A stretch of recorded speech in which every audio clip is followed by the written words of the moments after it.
Pessoal, tudo bem? Meu nome é Cleison, sou orientando do professor Cícero Tiarlos.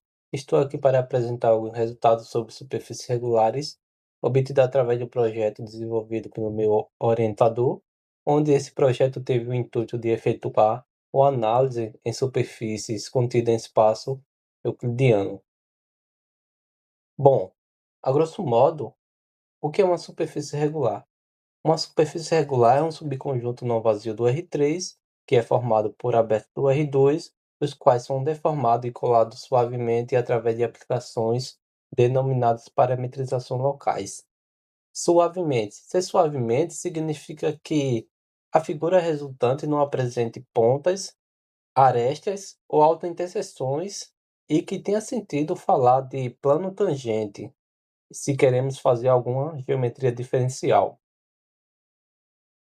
Bom, de modo formal, a definição 1 diz que um subconjunto S contido no R3 é uma superfície regular e para cada ponto em S existe uma vizinhança V desse ponto no R3, uma aplicação de um aberto do R2 sobre uma interseção V com S, tal que F é diferenciável. Isso significa que as funções componentes são contínuas e possuem derivadas parciais de todas as ordens U, e F é um homeomorfismo, ou seja, F possui uma inversa que também é contínua em todo ponto. E para todo Q pertencente a U, a diferencial é injetiva. Então, se é injetiva, temos que os vetores coluna da diferencial são Li, ou melhor, o produto vetorial desses dois vetores é diferente de zero. E uma aplicação para a definição 1 é mostrar que a esfera unitária é uma superfície regular. Note que podemos encontrar uma parametrização que satisfaz as condições da definição 1, onde a F1 é diferenciável, F1 possui uma inversa, que também é contínua em toda a imagem, e a condição 3 é verificada facilmente através do jacobiano, ou no caso, a diferencial injetiva. Porém, mostrar que a esfera é uma superfície regular usando a definição 1 seria muito cansativo, pois teríamos que encontrar outras parametrizações a fim de cobrir todos os pontos da esfera, ou seja, seria bastante trabalhoso. Então, o meu objetivo é trazer algumas proposições e definições que facilitem a demonstração de superfícies regulares. Bom, em uma delas é a proposição 1. Proposição 1, que diz: se f é uma função diferenciável em um conjunto aberto, o do R2, então o gráfico de f, isto é, o subconjunto do R3 dado por xy, f de xy para todo ponto em U, é uma superfície regular. A demonstração dessa proposição, a gente usa a definição U e mostra que uma aplicação X dada por essa parametrização é uma parametrização do gráfico que cobre todo ponto do gráfico de f. E aqui eu trago a definição 2 e o teorema da função implícita. Então, eles irá nos servir como uma aplicação para demonstrar a proposição seguinte. Então, eu omitirei a demonstração do teorema da função implícita, mas eu trarei uma motivação da definição 2.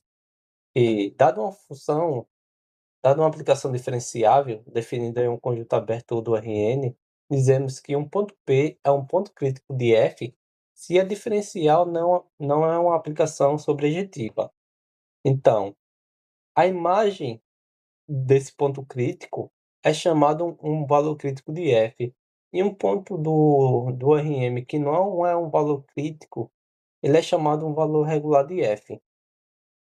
E uma motivação para essa definição 2 é que se a gente tem uma função que sai do R3 na reta, é uma função diferenciável, então a diferencial de f de q e p é o vetor gradiente de f. Então dizer que a diferencial não é subjetiva, isso equivale a dizer que o gradiente de f no ponto P é o vetor nulo, e portanto o A pertence à imagem de f em U. É um valor regular de f se somente se as derivadas parciais não se anulam simultaneamente em qualquer ponto da imagem inversa.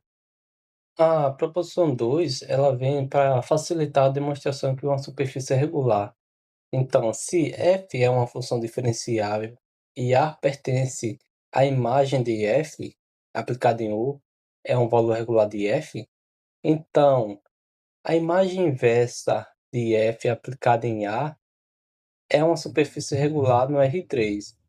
Bom, a ideia da demonstração é, dado um ponto P em S, temos que o gradiente de f aplicado em P é diferente de zero. Suponha que a derivada parcial de f em relação a z aplicada em P seja diferente de zero, e assim, aplicando o teorema da função implícita, podemos garantir que existe aberto U e W, tais que P pertence ao zero e V é igual à interseção de S com o zero.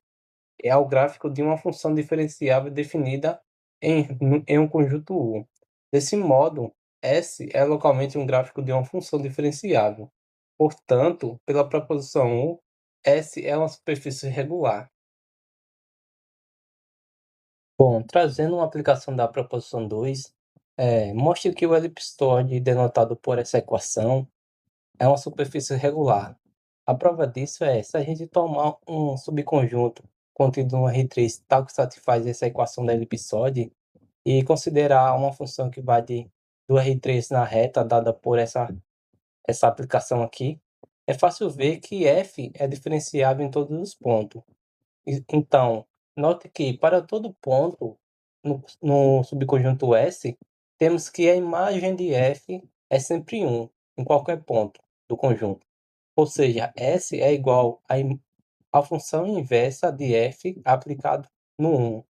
Por outro lado, mostrando que 1 é valor regular, tomando o vetor gradiente de f e calculando o ponto crítico, temos que o ponto crítico de f é o ponto nulo do R3. E, portanto, se a gente pega o ponto nulo do R3 e joga na função f, teremos que o valor crítico de f será o próprio zero, o nulo. Isso aqui é diferente de 1. Isso mostra que o ponto nulo do R3 não pertence à, à imagem inversa da f aplicado no 1. E isso mostra que 1 é valor regular de f. Então, segue da proposição 2 que S é igual à imagem inversa de f aplicado em 1 é uma superfície regular. Então, se nós tomarmos o caso particular com A igual a B igual a C igual a 1, temos a esfera unitária. Logo, pela proposição 2, a esfera de fato é uma superfície regular, como inicialmente a gente queria demonstrar. Outra aplicação da proposição 2 é que se a gente tem uma função que sai do Rn ao quadrado na reta, uma função que associa cada matriz X de n linhas e n colunas, e seu determinante é f de x igual ao determinante de x pelo desenvolvimento de Laplace relativo à iésima linha, é dada por essa funçãozinha aqui. Bom, se a gente tomar a derivada parcial de f, sai que del f del x de j aplicado na matriz x, isso vai ser igual a menos 1 elevado a i mais j vezes o determinante menor. Seja U continua em N quadrado, o conjunto formado pelas matrizes invertíveis X, tais que o determinante dessa matriz seja diferente de zero, para todo x pertencente a U, o desenvolvimento de Laplace me permite dizer que algum menor determinante xj será diferente de zero. Logo, o gradiente de f será diferente de zero e, portanto, essa função não possui pontos críticos. Logo, para todo y pertencente à imagem de f aplicada em um certo U, um conjunto U, é um valor regular de f, ou seja, a imagem inversa de f aplicada em y é igual a m, onde m é uma hiperfície diferenciável.